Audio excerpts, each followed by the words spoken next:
Well, hello and welcome to the Profit Express. I am Tim Healy, and I'm inviting you to join me each and every week so together we can win the battle for business.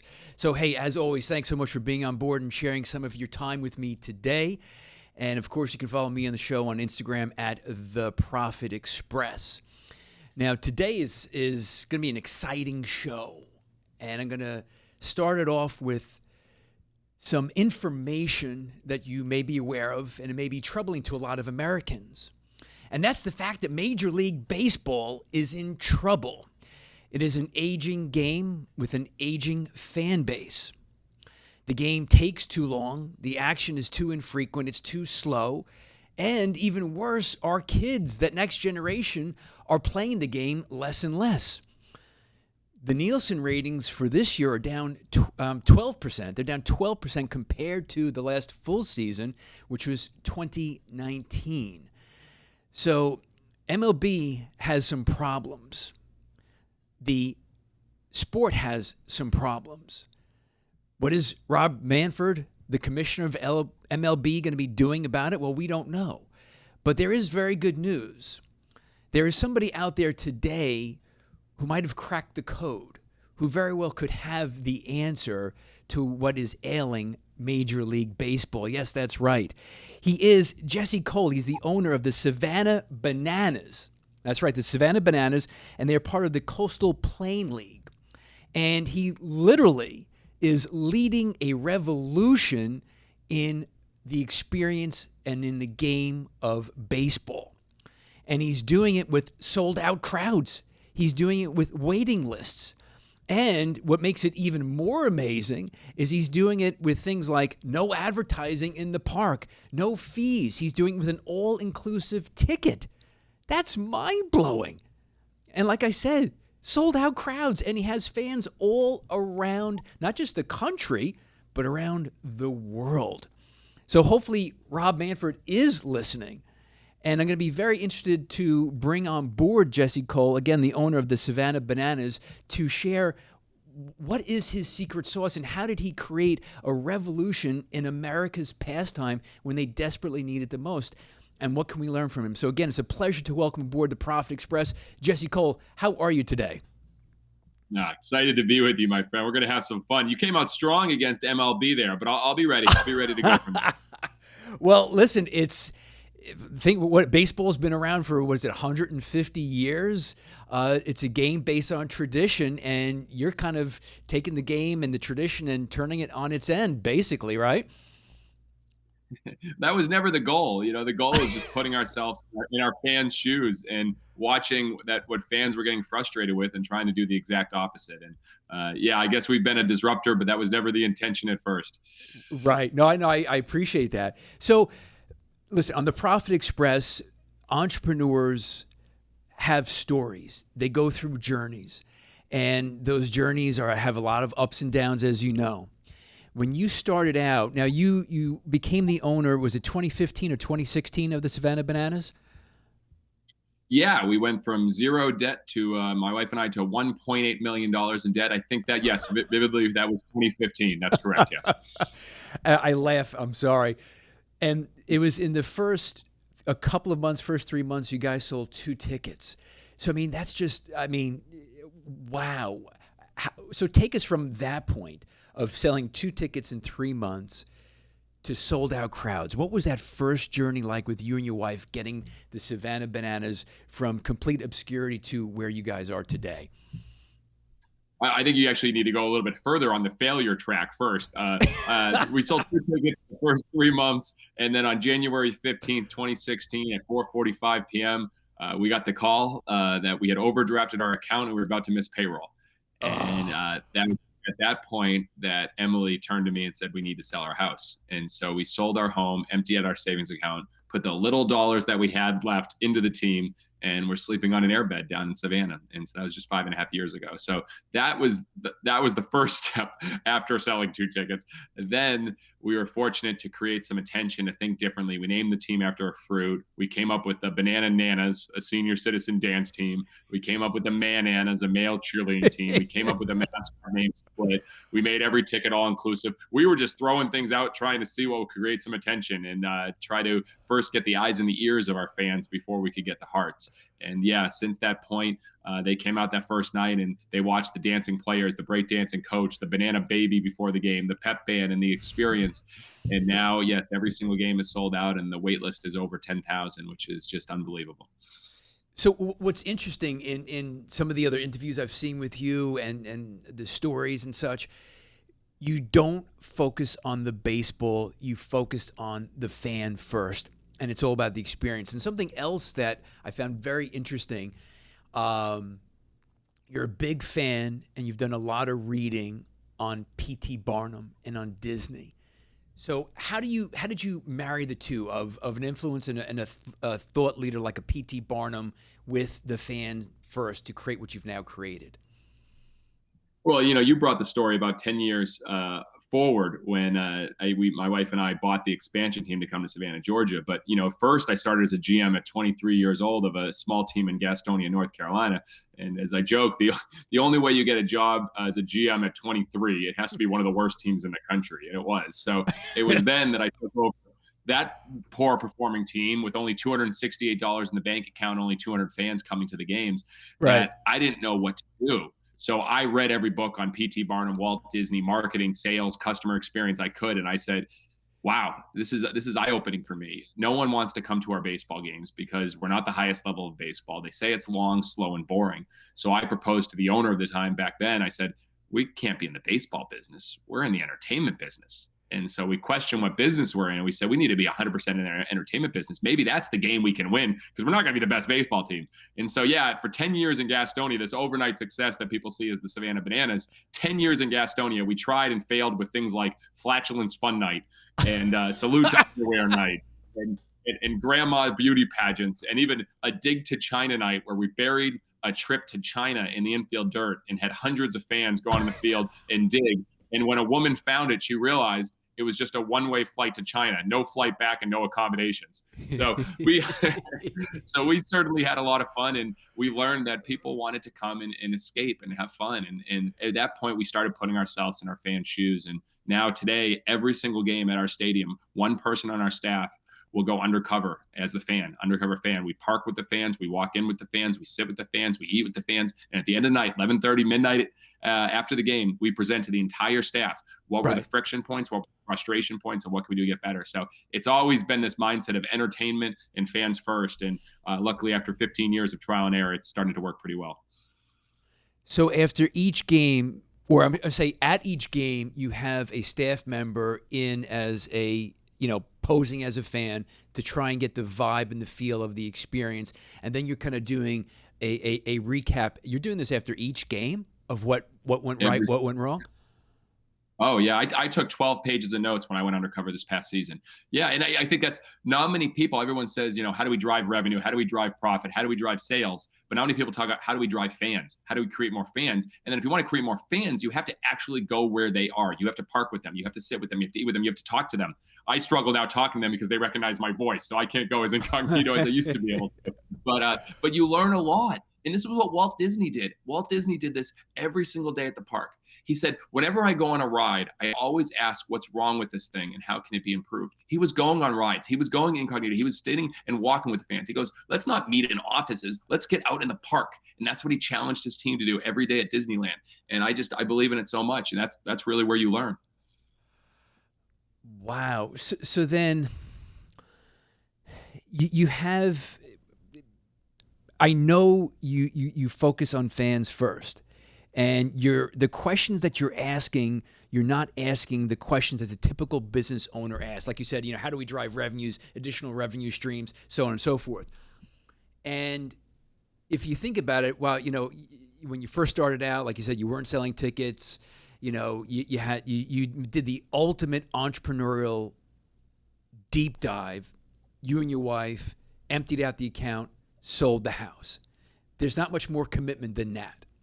So you do that, but then whose idea? I don't know if it was yours or maybe somebody of your staff. And then I like to get the response that people gave you when you thought of.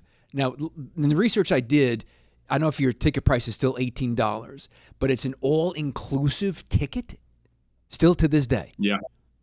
Oh, you can't experience a Savannah Bananas game in Savannah without having all your burgers, hot dogs, chicken sandwiches, soda, water, popcorn, and dessert covered, not just for a little bit, but for the entire night until the game's over.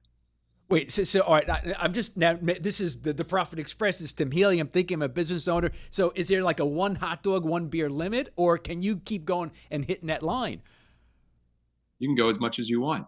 We encourage our fans to take advantage of us. If you can create an experience where your customers or fans feel like they're taking advantage of you, you have an amazing experience that they're going to tell everyone about. Now, I will say this, Tim. You talk about profit. Everyone's, how do you do it? How do you do it? We had no idea.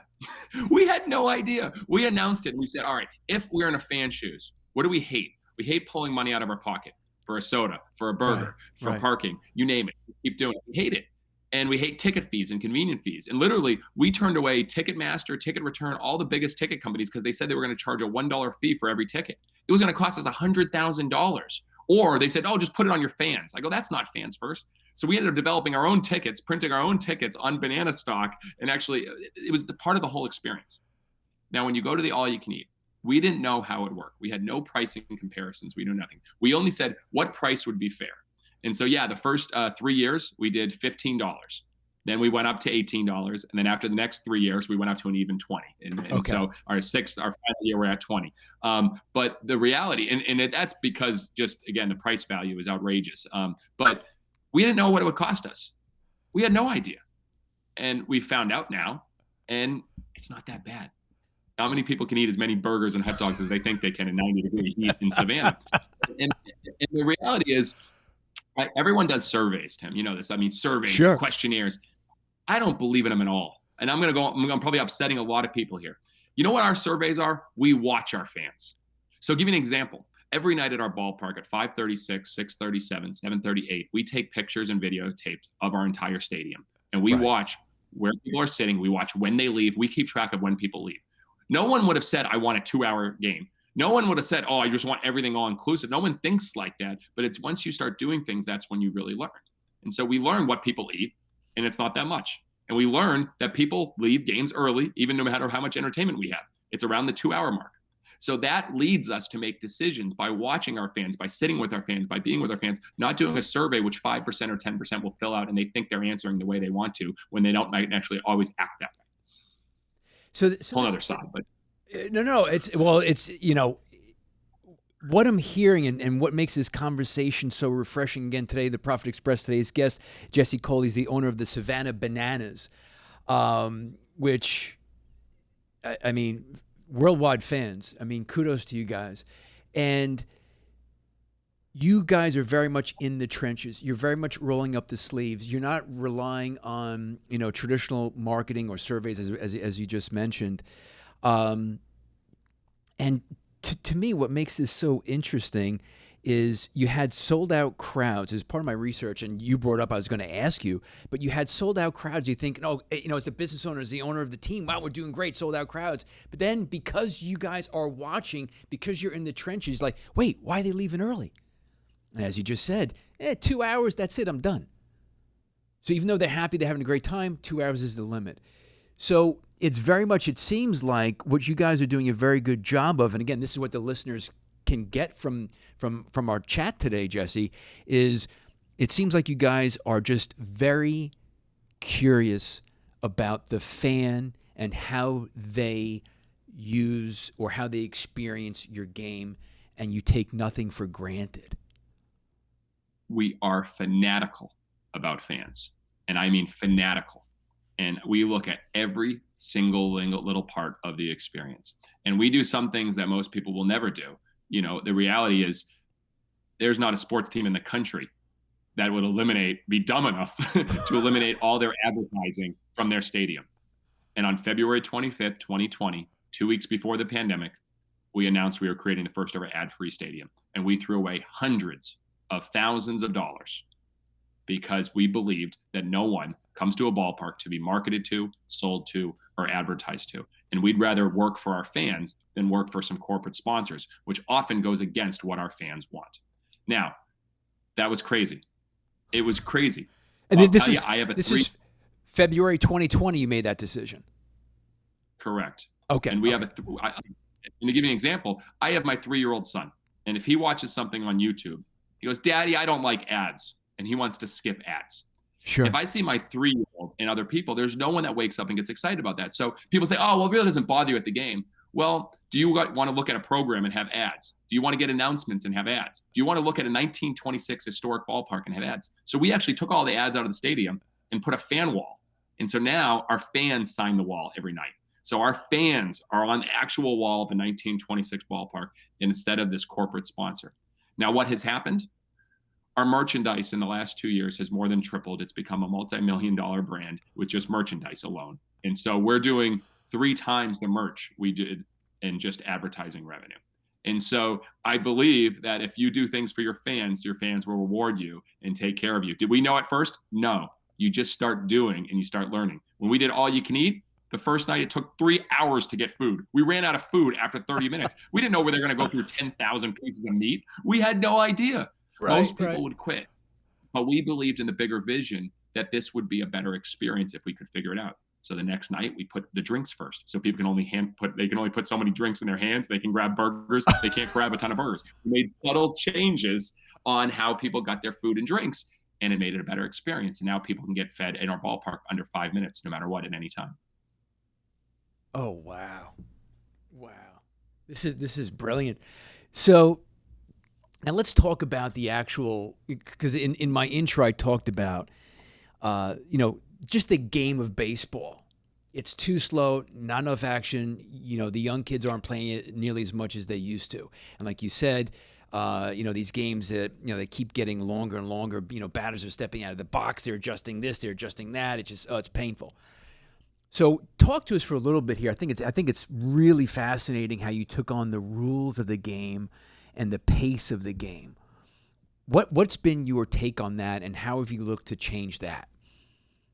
So again, if you look at every year, we're looking at something else to take away from friction points or frustration points from the game and from the experience. And So whether it was eliminating all of our shipping fees, eliminating, all you can eat, the advertising, et cetera, but we just kept watching as fans were leaving early. They were leaving early. So 2.5 years ago, not many fans know this, but we started testing a faster game. And we looked at all the parts of baseball. What are the parts that are boring that people don't like? And what are the most exciting parts? We're like walks. People don't like that. Bunts, they're pretty boring. They don't like that. Walk-offs, a walk-off win in the 9th inning. People love that.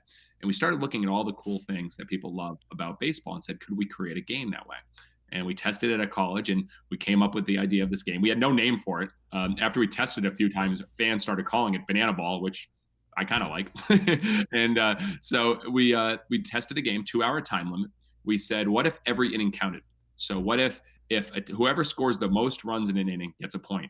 So theoretically, you can have a walk-off situation in the first inning, the second inning, the third inning. You can have walk-off celebrations. What if we eliminated bunts? What if we had no walks? What if you could steal first? What if a fan could catch a foul ball and it's an out? And we tested all those rules. A fan catching a foul ball and it counts as an out. Yes, and it happened unbelievably. And unfortunately, the Bananas were rallying. They had guys on first and second in the 5th inning and 2 outs. And our catcher fouled a ball, almost a line drive into the stands. And a guy was trying to protect himself, and he caught the ball. And immediately the whole stadium started booing him. And it was like, get out of here. We're bringing security guards over him to actually escort him out of the stadium as a joke. But yeah, it happened. Wow. And it was unbelievable. But think about that. I always had a dream and vision what the most amazing, perfect scenario was. And I picture a 9th inning, Bananas up by 1 run, 2 outs, and the Bananas are pitching, and the visiting team has bases loaded and a foul ball, and a fan catches it to win the game. And the media is interviewing them after the game for the catch to win the game.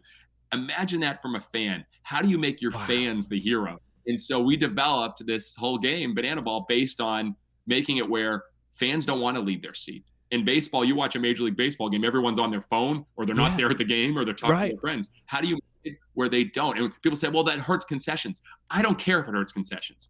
I want people to watch and enjoy something. You create a great show, a great concert that people want to watch. You leave baseball games in the middle of the game constantly. No one leaves a great concert, a great movie, and says, oh, that was an amazing concert, an amazing movie. I'm going to leave halfway through. But that happens in baseball all the time. I want to create an experience where people don't ever want to leave their seat. It's so good. It's amazing. As you know, now my son, who's 12, he is a big baseball fan. He's a Yankees fan up here in New York. He loves playing. He's actually on a travel team. And as you're describing the experience, and listen, I just found out about you, and I came across you on your it was an SC story that you guys were featured, and I fell in love with what you guys are doing. And one of the games that a Yankee game that I took my son to, it was a great experience. It was one of those great father-son moments, right? But by the time we got good tickets, and we were all in, and it was just me and my son, right, Jesse? Me and my son. Up at Yankee Stadium, it was just about $1,000 by the time all is said and done. So needless to say, you know, myself nor a lot of other people can't do that a whole lot of times. And yes, was it a great experience? Yes, we did have a great time. I'm not going to say we didn't. But how do you really have an experience for fans when you got to pay those kind of dollars? And that's just pervasive across just about all sports. You know, I had a similar experience with a Jets game here in New York. It just is what it is. So as you're telling this story, I'm feeling, as a fan of various sports myself, of baseball and of football, that it is so fan-centric that, I mean, do you ever think, and I'm making a bit of a left-hand turn here, Jesse, but do you ever think that the real professional organizations, the MLBs, for example, could learn from you? Or is it just so consumed by and driven by, I mean, look, the contracts, we get it, you know, they're different worlds, but I mean, is there hope for an MLB, for example? What do you think?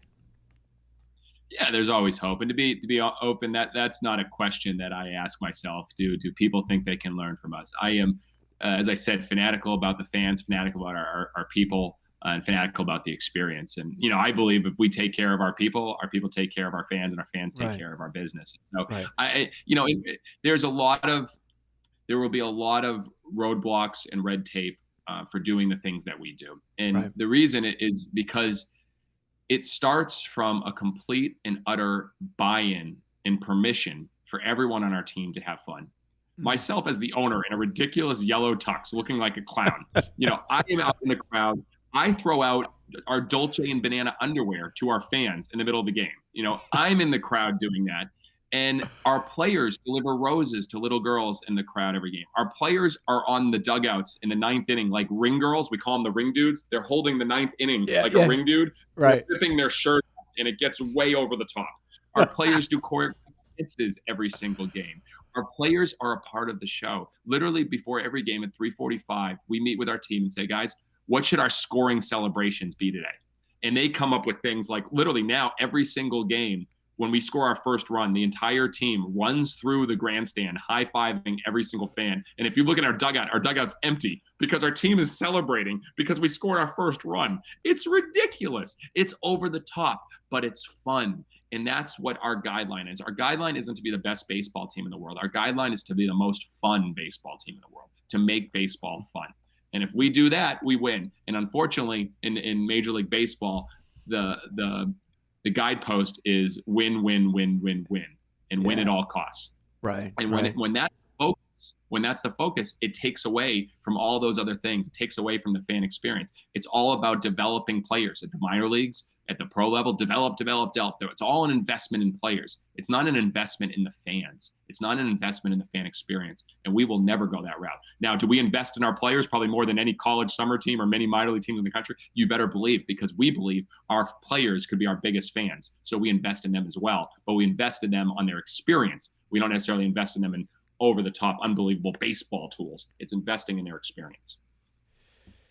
So the story, the journey that you and your wife have taken to get where you are is one of the classic American, success stories. And, lots of trials and tribulations as you know. Now, let me ask you, so now you started as 2015, now here we are 2021. If you had a do-over as the owner, what would it be?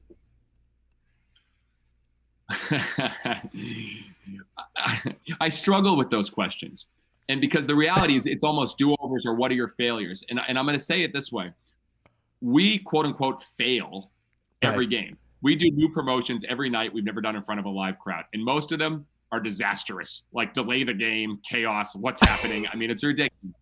If the staff jokes at me on the horsehead race that we did 2 years ago, I still live in infamy for that one. But every night we do that. And every night things go wrong. I mean, our first shipment of T-shirts that we ever got in had too many N's in bananas. Bananas was spelled wrong on our first shipment of T-shirts we ever had. We've made countless mistakes. But I don't think I would ever look at any do-overs. I know that's a good learning moment for people that are listening. Sure. But I think the moment that I would take out of it is continue to keep doing, experimenting, and testing, and that's where you learn. Jeff Bezos said our success is a direct function of how many experiments we do per year, per month, per week, per day. And I challenge our team to continually experiment and keep coming to bat and keep swinging. As my dad told me as a kid, Jesse, swing hard in case you hit it. We swing hard constantly. We swing and miss a lot. But when we make contact, we make pretty good contact. So I would challenge more not to look at what would I do over, but I think what I would do is continue to do more experiments, to test more things, to be open to be misunderstood, to be open to be criticized. Because when you do those things, that's when you really make an impact. Incremental changes or incremental results. Normal gets normal results. So that's why we always say whatever's normal, do the exact opposite. And I think I want to continue to push us and our team to do more of that. Do you have a lot of, because they're out there, the baseball purists, I should say, excuse me. Do they attack you? Do they criticize you? 1,000%. Yeah, of course they do. Of course they do. And I don't blame them. I would too. I mean, you're making a mockery of the game. It's supposed to be, a 2-hour time and no bunting. Bunting's a huge part of the game. How could you eliminate bunting? And I get it. But here's what I'll say to that. We're not for you. We're not for you. I think the greatest marketing you can do is you can ask the question, not who are you for, but who are you not for? And I'm very clear. We are not for baseball traditionalists. Every year we will lose baseball traditionalists. But do I believe we're going to gain more younger fans, more people that want to come and have fun? 1,000%. And that's who we're targeting. It was amazing. It was on one of the videos on YouTube that I saw. You guys had interviewed some fans after a game. Everybody's hyped up. This guy had on the Savannah Bananas underwear. He had some tighty whities over his pants, and he was saying, "I'm not even a baseball fan until I met the Savannah Bananas." He's like, now I just love the experiences, and he says, now I like baseball as a result of it. That's I guess that is part of our goal. If you can create some baseball fans by starting them having fun, I think that's a win for the sport and hopefully a win for MLB and everyone else. Amazing. And I saw on one of your other podcasts, I did a little research and I saw they were even asking you, I think they want you to tackle that. You're going to be a very popular guy for disgruntled fans.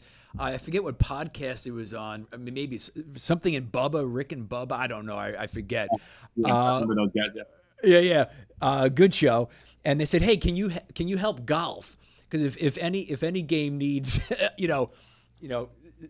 some fixes and faster and more action, it would be golf." But it's really amazing. Now, you are in business with your wife, correct? She's a part of the team. Explain to me. Right. Yeah. I don't want to minimize her involvement. I apologize. What is it like? Because listen, here you are, you're doing an interview, you're in the yellow tux. You're out there in the games, you're in the yellow tux.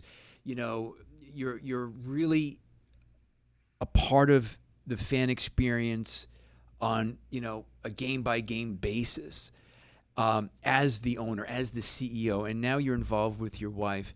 How is it being in business with your wife? What does your wife bring to the relationship that you don't have? Everything. I'm a very simple person. I'm like a PT Barnum-esque promoter that likes to have fun and put on a show. Emily Right. is the heart of our organization. She's the heart of our organization. From day one, she's been the heart of our organization.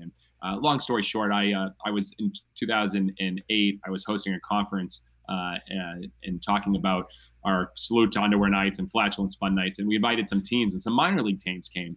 And some of the teams, Ripken Baseball, that owned Cal Ripken, they owned some minor league teams. Mm-hmm. And I was talking about the grandma beauty pageants, and Emily's boss was there. Emily was working for the Augusta Green Jackets. Emily's boss left the conference and called her and said, "I met the guy you're going to marry." And Emily was like, "What are you talking about?" It's like, he has the same enthusiasm, energy, everything about this industry. You guys are going to get married. It's as simple as that. And we kept in touch, and she joined our team in Gastonia as our director of fun. And she's the type of girl that, if you look, in a lot of times in sports industry, there's fewer females as there should be. But Emily was a person that would literally come to our ballpark and put on a hot dog suit and wear the hot dog suit all night. Didn't care about what she looked. She just wanted to have fun. And Right. I fell in love with that. And I proposed in my yellow tux to her in a sold-out game with our former team. And she said yes in the yellow tux. So I think she knew what she was getting herself into. And so from that point on, we've been a great team. She focuses on our people. 1% of our total top line budget goes to surprise and delights for our people, sending our people on bucket list trips to Ireland with their dad, to the World Series with their dad, literally to private VIP concerts, surprising our team with a trip to the outlets before Christmas and everyone getting $500 to go shopping. She plans all of those events. Wow. And is constantly on our team. And I think you talk about the secret sauce. I think it's that emphasis on our team. It is constantly trying to think of them as creating raving fans. And that's really what Emily really brings our team together by doing that. Listen, I thank you for your time. If I could have one more question, it sounds like the two of you are a great partnership, by the way, which is not an easy thing to accomplish, especially, husband and wife. But one thing I really want you to share, because I really admire and respect what you guys have done, and not a lot of businesses get it right, in my opinion, the power of culture. If you can give a quick, you guys it was at Georgia Southern University, and that really caught my attention. They did a survey, an analysis of data as to how the culture impacted the performance of the players. Can you give us a minute on that? I thought that was amazing. Yeah, long story short, I'm a promoter, so I'm fortunate to get the opportunity to speak all over the country. And this was back in the day when I was just speaking locally at the Georgia Southern University. And I was sharing, I go, our players play better, and because of the culture, because of the fun, because of the atmosphere. And we just win more games than everyone else. And I didn't realize at the time, but the professor wrote that down. And over the next 2 months, without telling me, he looked at the statistics of all the players in the league, and he tried to back that up to see if that could be backed up. He was basically trying to prove me wrong. Right. And he reached out to me on email and said, "Hey, I found this data, and I think it's going to surprise you a little bit." And I was like, "Oh, shoot, is it not right?" And he looked it up. And your players, there's only one team in the league that showed a correlation, playing with metal bats during school and then going to wood bats. But your team actually hit better on base percentage, K to walk ratio, showed me all these stats. He goes, there was one team that showed a correlation. And then he studied it again the next year, and same thing, studied it again the next year. And he said, it is with empirical evidence, it proves that by putting on a Bananas uniform and being part of the Bananas culture, you will perform better. And to me, that says it all. Jesse, I want to thank you. It's been a great conversation. Jesse Cole, the owner of the Savannah Bananas. People want to follow you. They want to follow the Bananas. How do they do it? Savannah Bananas, we're easy to follow. TikTok, we're really going all in on that. We've got almost 900,000 followers. We have fun there. And then for myself, you search Yellow Tux, you'll find me, but I spend most of my time on LinkedIn. Awesome. Jesse, again, thanks so much for sharing the story of the Savannah Bananas. Thank you, Tim. And this has been the Profit Express, where each and every week we are looking to win the battle for business. Follow me in the show on Instagram at The Profit Express, on Twitter at Profit_Express, where each and every Wednesday we drop new episodes, just like the one I had with Jesse Cole, the owner of the Savannah Bananas. And of course, big thanks to the supporters of the show, like our good friends at Corbett Public Relations, where they've been promoting and protecting businesses and brands for over 30 years. Check them out at CorbettPR.com. That's CORBETT PR.com. Until next week, continue to win the battle for business.